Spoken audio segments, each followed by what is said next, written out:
ታሪክ የሚጻፈው በአሸናፊዎች ብቻ አይደለም። ታሪክ የሚጻፈው ከአሮጌውና ከጨቋኙ መዋቅር አምልጠው አዲስ ዓለም በሚፈጥሩ ብልሆችም ጭምር ነው።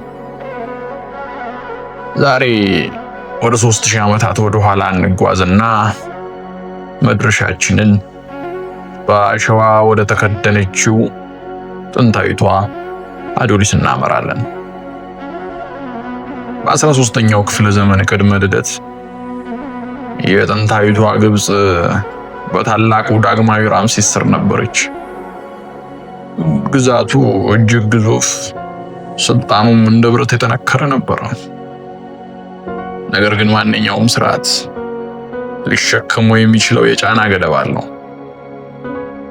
በግብጽ የነበረው ይህ ጫና ገደቡን አልፎ ነበር። ግዙፍ ሐውልቶችን ለመገንባት የሚፈሰው የሰው ልጅ ደምና ላብ መዋቅሩን ውስጡን እየሰነጠቀው ነበር። በዚህ ጫና ውስጥ የነበሩ ጥበበኞች አንድ ምርጫ ነበራቸው። ወይ እዚያው መሞት ወይ ደግሞ መዋቅሩን ጥሎ መሸሽ። አንድ ስርዓት ክፍሎቹን ከመጠን በላይ ሲያስጨንቅ ብልህ የሆኑት ክፍሎች ሚዛን ፍለጋ ወደ ሌላ አቅጣጫ ይፈሳሉ። እነዚህ ስደተኞች ሲሸሹ ግን ባዶ እጃቸውን አልነበሩም። በጭንቅላታቸው ውስጥ ታላቅ የምህንድስናና የህንፃ ጥበብን አውቀውና ሰንቀው ነበር የሸሹት።